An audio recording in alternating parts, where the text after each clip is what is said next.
রাধে রাধে, হরে কৃষ্ণা বন্ধুরা, welcome back to my channel. চলে এসেছে আরও একটা নতুন ব্লগ নিয়ে। তো যেহেতু মামিদের বাড়িতে দামোদরের পট ছিল না, তাই এইভাবেই আমাদেরকে প্রদীপ দান করতে হয়েছিল। তো দেখো, যাদের বাড়িতে দামোদরের পট নেই, তো তোমরা অবশ্যই এইভাবে প্রদীপ দান করবে, কিন্তু প্রদীপ দান তোমরা অবশ্যই করবে। আমরা প্রদীপ জ্বালানোর পরে মামিদের আরও এক জায়গাতে মনসা পুজো হয় খুব বড় করে, তো আমরা সেইখানেই যাব। তোমরা প্রথম থেকে শেষ পর্যন্ত ভিডিওটা দেখতে থাকো। আরে তুই যে ঘরে জল খেতে এসছিস রে, এটা কি নিয়ে বসেছ? হ্যাঁ, জল খেতে এসে নাম করে এসেছিল। 2-3 রকম যতগুলো বিস্কুট ছিল সব প্যাকেট কাটছে দেখ, আর কুলার চালিয়ে দেখ। একটা বিস্কুট খা। তো দেখো, ফাইনালি আমরা কিন্তু মেলার উদ্দেশ্যে রওনা দিয়ে দিয়েছি। হ্যালো গাইস, আমরা মনসা পূজা দেখতে আসছি। তো মেলাতে আমি, বোন, ভাই, মামি, কাকিমা, রাজেশ, আমরা সবাই মিলে মেলা দেখতে যাচ্ছিলাম। তো এখানে এখন মনসা মঙ্গল গান হচ্ছিল মায়ের।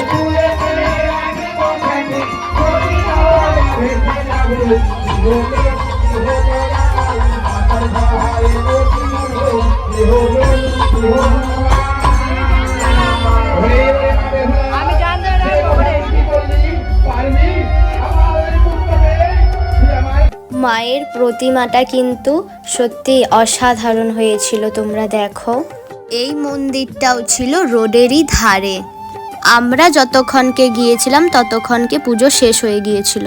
যেহেতু রোডের ধার, গাড়ি তো যাতায়াত করবেই, তো খুবই সাবধানে কিন্তু চলাফেরা করতে হবে, না হলে কিন্তু সমস্যা আছে, বুঝতেই তো পারছো।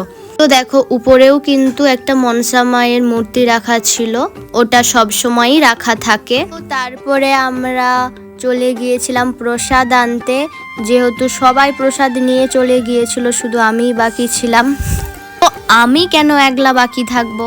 তো দেখো, প্রসাদটা কিন্তু খুবই তাতা ছিল, ওই কারণেই কিন্তু আমি এইভাবে খাচ্ছিলাম, ফুক দিয়ে। পায়েসটা কিন্তু খুবই সুন্দর হয়েছিল। মনসা মন্দিরেরই অপোজিটে কিন্তু হনুমানজির এই মন্দিরটা ছিল।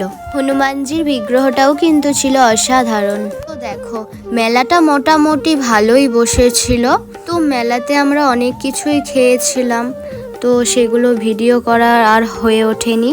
তো নিরামিষ ছিল, তো আমি শুধু ভেলপুরি খেয়েছিলাম। তো এই মেলাটাতে অনেক কিছুই বসেছিল, বাট অনেকই দাম ছিল, কিন্তু আমাদের ওখানের চেয়ে এইখানে প্রচুরই দাম ছিল। আমার বোনঝির জন্য শুধু এই বাঁশিটাই নিলাম, তার কারণ কিছুদিন পরই আমাদের রাস মেলা, তো ওখান থেকেই কিন্তু জিনিস কিনবো, কারণ এখানে সত্যি প্রচুরই দাম। দেখো, এখানে ডিজে হয়েছিল আর লাইটিংটা কেমন খেলছিল। তো যাই হোক, এই ডিজের ব্যাপারে আমার কোনোই অভিজ্ঞতা নেই, তবে দেখো ওখানে কিছু মেয়ে নাচছিল। তো যাই হোক, বেশিক্ষণ আমি ডিজের কাছে দাঁড়াতে পারিনি, কারণ এত আওয়াজ হচ্ছিল। তো যাই হোক, ভিডিওটা তোমাদের কেমন লাগলো অবশ্যই কমেন্ট করে জানাবে। আজকের মতো ভিডিওটা এখানেই শেষ করছি, টাটা।